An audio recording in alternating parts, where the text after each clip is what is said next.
بسم اللہ الرحمن الرحیم الحمد للہ والصلاۃ والسلام علی اہلہا۔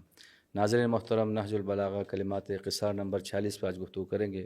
استاد محترم امیر المومنین فرماتے ہیں سیئۃ تسؤک خیر عند اللہ من حسنۃ تعجبک۔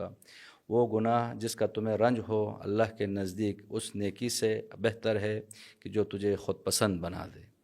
تو اس میں بنیادی پیغام کیا ہے؟ بسم اللہ الرحمن الرحیم۔ یہ بہت ایک دقیق قسم کا حضرت کا فرمان گرامی ہے، یعنی کہ وہ نیکی جو ہے جو اس کے نتیجے میں انسان کے اندر خود پسندی پیدا ہو، عجب اس کے اندر پیدا ہو، اپنے آپ کو برتر سمجھنا شروع کر دے،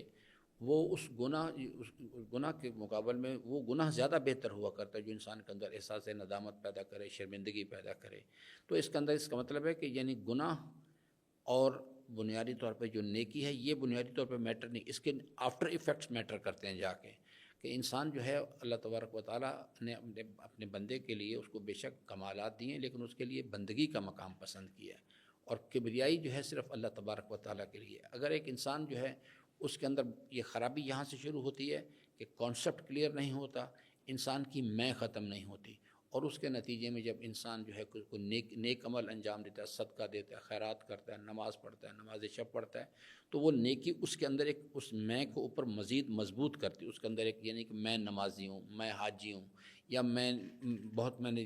جہاد کیا ہے، وہ پرابلم وہ جو کبر ہے انسان کے اندر، جو خود پسندی ہے، انانیت ہے، یہ اللہ تعالیٰ کو زیادہ ناپسند ہے بمقابلہ۔ تو وہ نیک عمل جو کہ انسان کے اندر انانیت کو مضبوط کرے، اس کے اندر تکبر پیدا کرے، خود پسندی پیدا کرے، وہ اللہ کے نزدیک وہ چیز غیر مطلوب ہے، ناپسندیدہ ہے، بمقابلہ اس گناہ کے کہ جس کے بعد انسان جو ہے وہ اپنے اندر نادم ہو جائے، شرمندگی محسوس کرے، اور اللہ کی بارگاہ کی طرف رجوع کرے اور آرزو کرے کہ یعنی مجھ سے غلطی ہو گئی ہے۔ فرمایا کہ ندامت دلیل توبہ ہے۔ اگر ایک انسان اپنے طرز عمل پہ نادم ہے، یہ نادم ہو جانا بھی توفیق الہی ہوتا ہے، اور اللہ کی بارگاہ میں بہت ہی پسندیدہ عمل ہے۔ تو یہ چیز حضرت نے کمپیریزن بیان کیا اس چیز کے لیے کہ جناب وہ ندامت جو ہے بہت بہتر ہے، یعنی انسان کو چاہیے کہ ہر وقت اپنے اندر عاجزی اختیار کرے۔ لیکن اگر کوئی اس سے یہ نتیجہ نکالے تو شاید تو یہ تو درست نہیں ہے کہ مثلا میں نماز پڑھتا ہوں تو مجھے اس سے خود پسندی پیدا ہوتی ہے تو لہٰذا میں واجبات کو چھوڑ دوں، اسی طرح گناہ کروں تاکہ میرے اندر عاجزی پیدا ہو جائے، تو یہ تفکر بھی غلط ہے۔ یہ بھی بالکل میں نے اب سے کہا، بنیادی طور پہ انسان جو ہے اس نے یعنی مثال کے طور پر بعض لوگوں کا یہ نقطہ نظر ہے کہ یہ نماز میں خیالات آتے ہیں، تو اس بنیاد پر اس قسم کا یہ خود ایک ابلیسی خیال ہے کہ جس کے نتیجے میں انسان جو ہے اس کو یعنی وہ اللہ تعالیٰ کے راستے سے ہٹانا چاہتا ہے،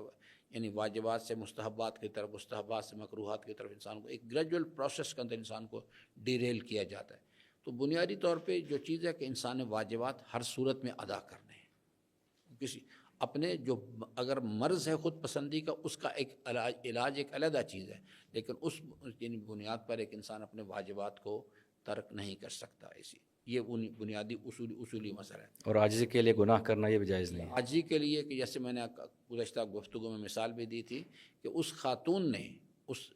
عابد کو سمجھایا بنی اسرائیل کے کہ جناب آپ نے یہ روش جو ہے آپ کے لیے کہ یہ آپ گناہ کریں گے تو آپ کے اندر یہ عاجزی پیدا ہوگی یا شوق عبادت پیدا ہوگا۔ یہ بنیادی طور پہ اس نے سمجھایا کہ یہ کس قسم کی احمقانہ بات آپ کر رہے ہیں کہ وہ لباس جو ہے جس کے اندر کوئی کسی قسم کا عیب نہیں، اس کو کہیں سے پھٹا ہوا نہیں، وہ کبھی بھی اس لباس کے برابر نہیں ہو سکتا جس کو ایک مرتبہ پھاڑ دیا جائے۔ یعنی ایک انسان گناہ کا ارتکاب کرے پھر توبہ کرے، وہ اچھی چیز ہے، ان اللہ یحب التوابین، لیکن وہ اس انسان کے برابر کبھی نہیں ہو سکتا کہ جس نے کبھی بھی اپنی زندگی کے اندر اللہ تعالیٰ کی نافرمانی کے بارے میں ارتکاب کرنا تو دور کی بات ہے، کبھی سوچا بھی نہیں اس چیز کے لیے۔ ان لوگوں کے مقامات دیگر ہوا کرتے ہیں۔